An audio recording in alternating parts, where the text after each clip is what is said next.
तो हेलो जय हिंद दोस्तों। आज की इस वीडियो में दोस्तों तबाही मचाने वाले हैं हम लोग। बायोलॉजी का जितना भी पूरी बुक का most important repeated viral question है उस सारा मैं पीवाईक्यू से लेकर के आ गया हूं, यानी प्रैक्टिस सेट से। सबसे बड़ी बात है कि आपको 2023, 24, 25 में जितने भी वायरल मोस्ट इंपॉर्टेंट आपको बहुविकल्पी पूछे गए हैं वो सारा कुछ इसमें मिल जाएगा। बस आप ध्यान से देखो, मजा आने वाला है दोस्तों। जैसे पहला क्वेश्चन आप देख सकते हो, पहला क्वेश्चन है डीएनए की द्विकुंडलित संरचना किसने दी। डीएनए की द्विकुंडलित संरचना किसने दी? बहुत ही वायरल, बहुत ही इंपॉर्टेंट प्रश्न है।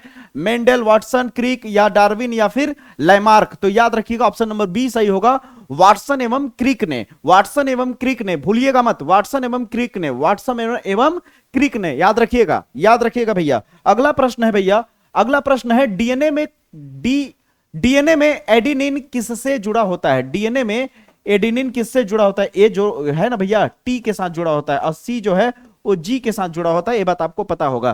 तो एडेनिन किसके साथ जुड़ा होता है? साइटोसिन के साथ, ग्वानिन के साथ, थाइमिन के साथ, यूरेसिल का। तो थाइमिन के साथ, थाइमिन यानी थाइमिन, थाइमिन को अगर स्पेलिंग लिखो तो पहला अक्षर टी से स्टार्ट होता है, टी एस से था होता है। ठीक है, याद रखना। डीएनए कैसा होता है? डीएनए की संरचना ऐसी होती है, द्विकुंडलित होती है डीएनए। कैसी होती है भैया? द्विकुंडलित। और याद रखना इनमें इस तरह से सीढ़ी नुमा इस तरह से स्ट्रक्चर बने होते हैं। ए टी के साथ जुड़ा होता है डबल बॉन्ड के साथ, और उसी तरह आपको सी जो है ट्रिपल बॉन्ड के साथ जी के साथ जुड़ा होता है। इसी तरह से बस आप रिपीट करते रहिए, डीएनए की संरचना बन गया। अगर डीएनए की संरचना आपसे पूछेगा तो किस तरह बनाओगे? बस इसी तरह जैसे मैं बना रहा हूं वैसे बना के छोड़ दोगे, वैसे बना करके, वैसे बना करके छोड़ दोगे, वैसे बना करके इस तरह से, इस तरह से, इस तरह से बना करके, इस तरह से बना करके छोड़ दोगे। समझ आई मेरी बातें? ये बन गए डीएनए की संरचना। फिर तुम्हें क्या करना होगा? इसका लेंथ लिखना होगा। ठीक है, एक यहां से लेके यहां तक का लंबाई लिखना होगा और इसकी चौड़ाई लिखनी होगी। समझ आई मेरे बात? डीएनए का कंप्लीट संरचना बन गया।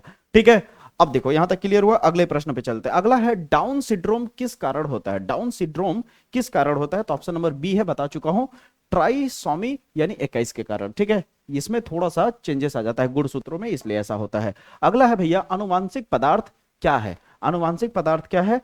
प्रोटीन है, वसा है, डीएनए है या कार्बोहाइड्रेट है? अनुवांशिक का मतलब क्या होता है? जो एक पीढ़ी से दूसरे पीढ़ी में ले जाए लक्षणों को, जो एक पीढ़ी से दूसरे पीढ़ी में लक्षणों को ले जाए। तो मेरे भैया डीएनए है रे। कौन है? डीएनए। कौन है भैया? डीएनए। डीएनए ही है ना।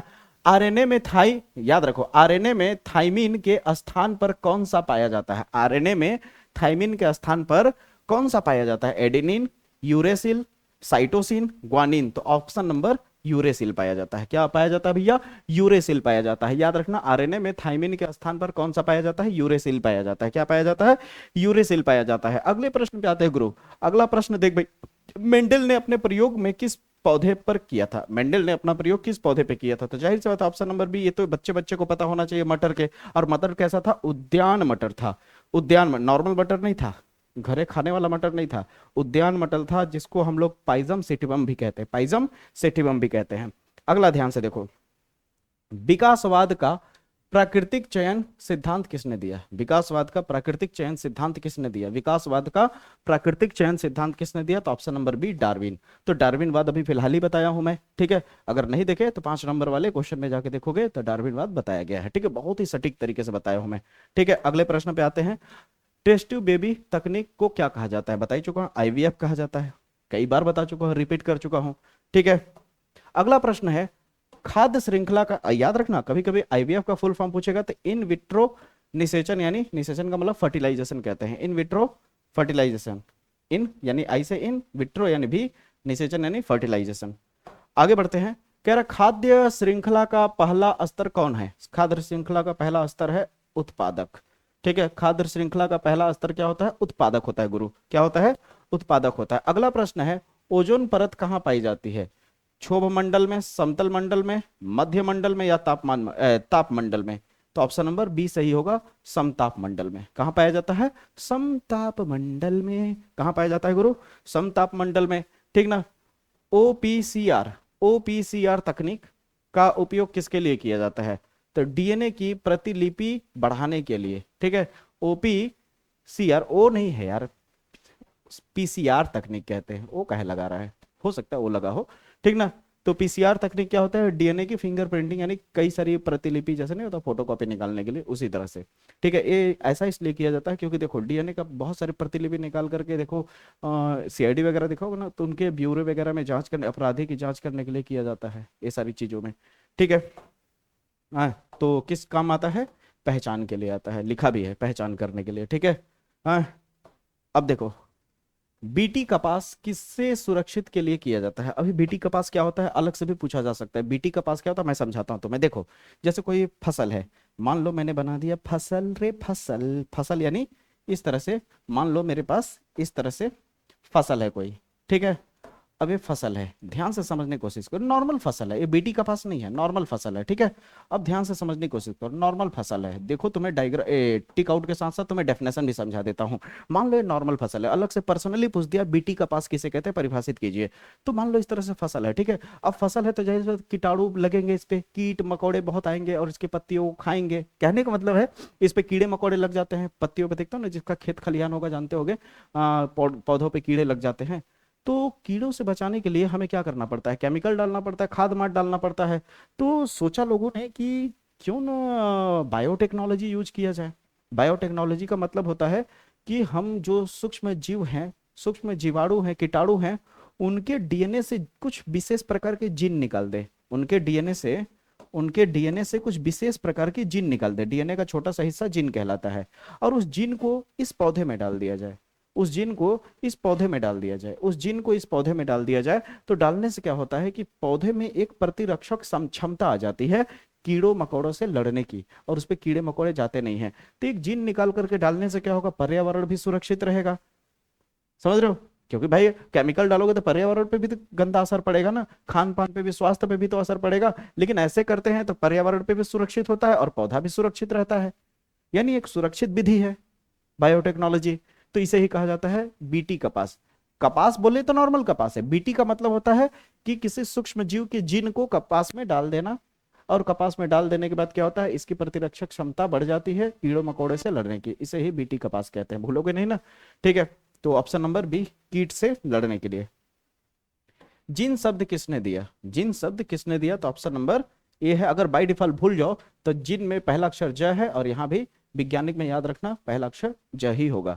ठीक ना, मॉर्गन याद रखना, ये जिन का वो दिया था, जो प्रतीक होता ना, प्रतीक, प्रतीक जैसे जीन जो होता है, जीन को रिप्रेजेंट करने के लिए क्या यूज करते हैं, टी करते हैं, कैपिटल टी, स्मॉल टी, या फिर क्या कहते हैं कैपिटल टी स्मॉल टी, या फिर क्या बोलते हैं भैया, स्मॉल टी कैपिटल टी, इस तरह से रिप्रेजेंट करते हैं, संकेतक है। समझ लो, क्लियर हुआ। आगे बढ़ते हैं। क्रॉसिंग ओवर कब होता है, ऑप्शन नंबर ए, प्रोफेज 1 में। अगला प्रश्न है, पेनिसिलिन की खोज किसने की, पेनिसिलिन की खोज किसने की, पेंसिल नहीं जी, पेनिसिलिन पेनिसिलिन जिसे हम बोलते हैं फ्लेमिंग, फ्लेमिंग ने की। किसने किया भैया, फ्लेमिंग में। ग्रीन हाउस प्रभाव का मुख्य कारण क्या होता है, ऑप्शन नंबर बी है, कार्बन डाइऑक्साइड। ग्रीन हाउस प्रभाव का कारण क्या होता है, कार्बन डाइऑक्साइड। ठीक है, अगला देखो, अर्धसूत्री विभाजन मियोसिस कहाँ होता है, अर्धसूत्री विभाजन कहाँ होता है, देह कोशिका में, जनन कोशिका में, त्वचा कोशिका में, यकृत कोशिका में। तो ऑप्शन नंबर इसमें दिख नहीं रहा है, जहां तक है जनन कोशिका में, त्वचा कोशिका में, यकृत कोशिका में, देह कोशिका ही होना चाहिए। ठीक है, क्योंकि अर्धसूत्री विभाजन जो होता है पेड़ पौधों में ही होता है। ठीक है, यहाँ तक क्लियर है, तो इसको देख लेना एक बार। ठीक ना, आगे चलते हैं, प्राथमिक उपभोक्ता कौन होता है, प्राथमिक उपभोक्ता किसे कहते हैं, शाकाहारी को, मांसाहारी को, सर्वाहारी को, या अपघटक को। तो ऑप्शन नंबर ए शाकाहारी होगा गुरु। ठीक है, अगले प्रश्न पे आते हैं। मानव जीनोम परियोजना किससे संबंधित है, मानव जीनोम परियोजना किससे संबंधित है, मानव जीनोम, जीनोम यानी जीन, ठीक ना, जीन, और मानव जीनोम परियोजना, मानव जीनोम परियोजना। ठीक है, तो ध्यान से समझना, डीएनए से संबंधित है। जीन कहाँ है, डीएनए का ही छोटा सा हिस्सा है ना, तो ऐसे समझ सकते हो थोड़ा सा दिमाग लगा के। आरएनए निर्माण को क्या कहते हैं, आरएनए निर्माण को क्या कहते हैं, प्रतिलेखन कहते हैं। आरएनए निर्माण को क्या कहा जाता है, प्रतिलेखन कहते हैं। और प्रतिलेखन पे पर्सनल प्रश्न पूछा जा सकता है कि प्रतिलेखन किसे कहा जाता है। समझ आए मेरी बातें, प्रतिलेखन किसे कहा जाता है। तो आगे बढ़ते हैं, प्रतिबंध एंजाइम क्या है, प्रतिबंध एंजाइम ऑप्शन नंबर बी होगा, डीएनए का काटना। प्रतिबंध एंजाइम का काम क्या होता है, डीएनए को बीच से किसी विशेष हिस्से से काटना, किसी विशेष हिस्से से काटना भी मैंने बताया भी था। ठीक है, आगे बढ़ते हैं। अगला है, टीका क्या होता है, वैक्सीन क्या होता है, वैक्सीनेशन। ठीक ना। तो ऑप्शन नंबर बी क्या होता है, प्रतिरक्षा उत्पन्न करना। प्रतिरक्षा इम्यूनिटी बूस्ट करने के लिए टीकाकरण कराया जाता है, जैसे आपने कोरोना में देखा था। ठीक है, अगला है पारिस्थितिकी तंत्र में ऊर्जा का प्रमुख स्रोत क्या होता है। चंद्रमा होता है, सूर्य होता है, जल होता है, मिट्टी होता है, तो जाहिर से होता है सूर्य होता है। ठीक है, अगला है डॉली किसका क्लोन है। डॉली चाय वाला नहीं रे भाई, डॉली चाय वाला मत समझ लेना, ठीक ना। तो ऑप्शन नंबर भेड़, ठीक ना।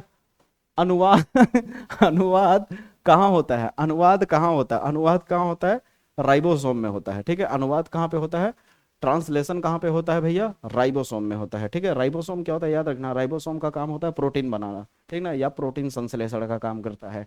आगे बढ़े, अध्ययन है। उत्परिवर्तन शब्द किसे दिया गया, उत्परिवर्तन शब्द किसने दिया, उत्परिवर्तन शब्द किसने दिया, option number A Hugo de bridge ने। ठीक है, अगला प्रश्न है शुक्राणु निर्माण कहाँ होता है।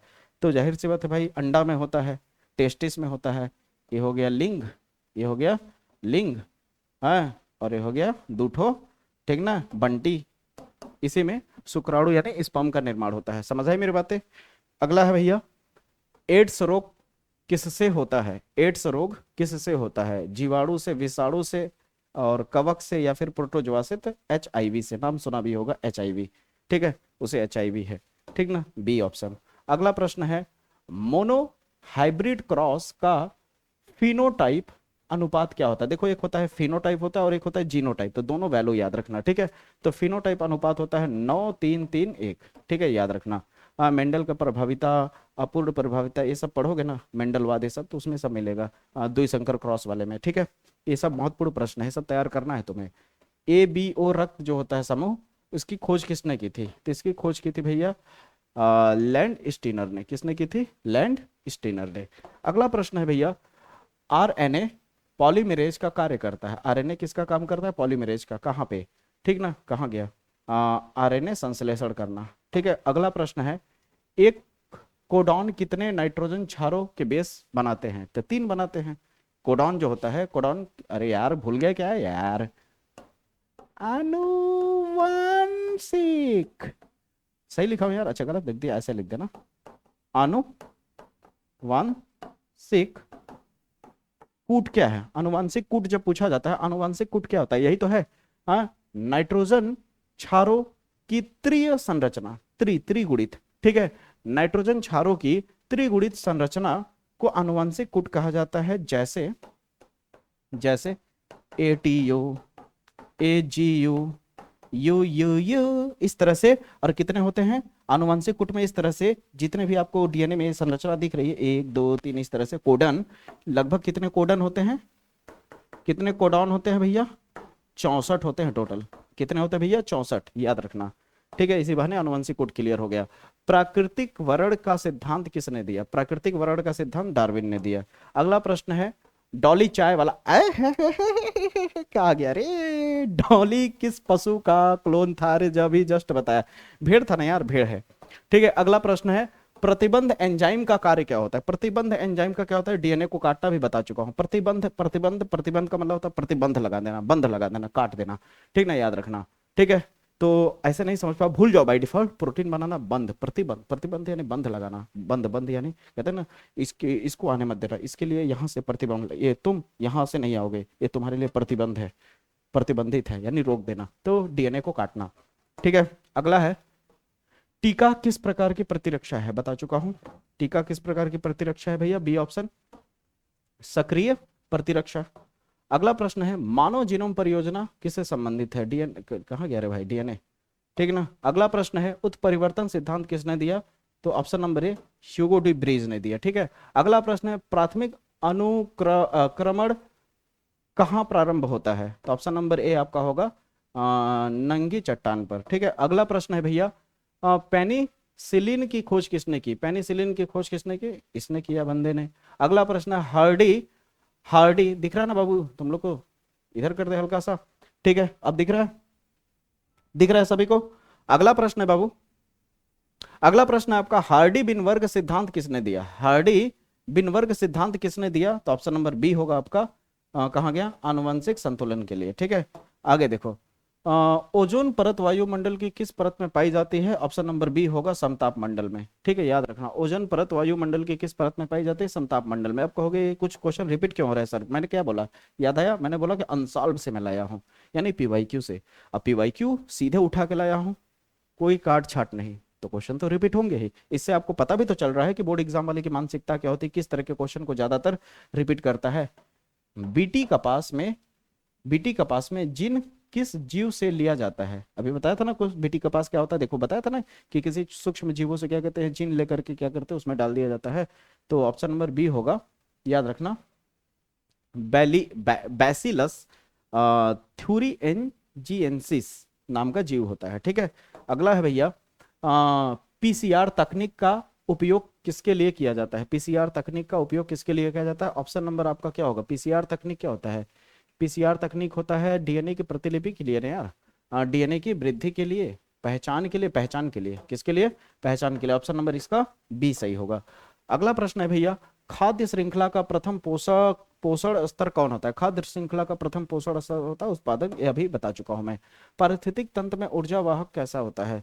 तो चक्रीय, एक दिशीय, उल्टा, तो एक दिशीय होता है। ये क्वेश्चन में 3 नंबर वाला क्वेश्चन जो है उसमें मैंने बताया है, कल वाले रात में जो लाइव आया था उसमें नहीं, उसके पहले वाले में, ठीक ना, तो ये जरूर बताया था मैंने। अगला आता है, एड्स किसके कारण होता है? एचआईवी के कारण होता है, रिपीट करते जाओ। कॉपर टी का, कॉपर टी का उपयोग किस लिए किया जाता है? तो ऑप्शन नंबर बी, गर्भ निरोधक के लिए। ठीक ना, 2 तरह का होता है गर्भ निरोधक के लिए दवाई, वैसे बहुत सारे होते हैं, दो जो अभी रात वाले लाइव क्लास में बताया था मैंने, एक कॉपर टी होता है और एक सहेली नाम की दवा होती है। ठीक है, उससे क्या होता है कि बच्चा अगर गिराना हो या बच्चा पेट में ना हो, ठीक ना, तो उसके लिए सब किया जाता है। मनुष्य में लिंग निर्धारण कैसे होता है? Option number B, X Y द्वारा। ठीक ना, मनुष्य में लिंग निर्धारण किसके द्वारा होता है भैया? एक्स वाई द्वारा। अगला है, प्रारंभ कोडन कौन सा है? अभी कोडन बताया था ना क्या होता है, आनुवंशिक कोड में 64 कोडन होते हैं, आनुवंशिक कोड में 64 कोडन होते हैं। आनुवंशिक कोड में नाइट्रोजन युक्त क्षार द्वारा 3 गुणित संरचना द्वारा 3 गुणित, मतलब कि त्रिगुणित होते हैं। ठीक ना, आनुवंशिक कोड किसे कहते हैं? त्रिगुणित क्या कहते हैं, नाइट्रोजन क्षार युक्त संरचना होते हैं, और ये 64 होते हैं। ठीक है, इसका प्राथमिक कौन सा होता है? प्राथमिक कोडन ऑप्शन नंबर सी कौन गया? AUG होता है, अभी लिखा भी था मैंने, क्या है? AUG होता है आपका, देख लो कितने सारे हैं, 64 होते हैं इस तरह के। ठीक है, कॉपर टी का उपयोग किसके लिए किया जाता है? गर्भ निरोधक के लिए। ठीक है, अगला प्रश्न है, घुमा फिरा के क्वेश्चन बार बार पूछ रहा है। अब देखो, IVF तकनीक को सामान्यतः क्या कहा जाता है? टेस्टेटिव बेबी कहा जाता है। ठीक है, अगला है, डीएनए प्रतिकृति का अर्ध संरक्षी मॉडल किसने दिया? तो ऑप्शन नंबर बी आपका सही होगा, मेसेलस और स्टॉल ने। अगला प्रश्न है, मेंडल का पृथक्करण नियम किससे संबंधित है? मेंडल का पृथक्करण नियम किससे संबंधित है? तो बताइए, मेंडल का पृथक्करण नियम किससे संबंधित है भैया? उत्परिवर्तन से लक्षणों का, या फिर विकासवाद का, या फिर, तो जाहिर सी बात है मेंडल का नियम ज्यादातर लक्षणों के ऊपर बात हो रही थी वहां। ठीक ना, एक पीढ़ी से दूसरे पीढ़ी में जाने वाले लक्षणों की क्रॉसिंग ओवर किस, बताया था ना फेज 1 में। ठीक ना, यहां तक क्लियर हुआ? तो 55, इसके बाद क्वेश्चन, इसके बाद क्वेश्चन खत्म, 55 क्वेश्चन हो गए। यहां तक क्लियर हुआ या नहीं? पक्की बात बताओ, यहां तक क्लियर है? अब मैं जो कह रहा हूं उसे सुनो, अभी भी वक्त है, जा करके प्लेलिस्ट में जाओ, 25 मोस्ट इंपॉर्टेंट क्वेश्चन है 55 नंबर वाले, उसे देखो कौन कौन से क्वेश्चन है, और वीडियो बना दिया गया, उन सारी चीजों पे जाकर के तैयारी करो। फिर 15 मोस्ट इंपॉर्टेंट क्वेश्चन क्या बताया है मैंने, चित्र वाले, उन्हें जाके देखो कौन कौन सा है, उनमें से कौन कौन सा तुम्हें तैयार है और कौन कौन सा तैयार करना है। ठीक है, तो जल्दी से जाकर के तैयार करना शुरू कर दो। मैं डायग्राम वाले पे क्वेश्चन जरूर लाऊंगा, ठीक ना, कोशिश पूरा करूंगा कि जल्द से जल्द ला सको। अगले वीडियो मुलाकात करूंगा, अगले वीडियो में मुलाकात होगी, तब तक के लिए जय हिंद, जय भारत।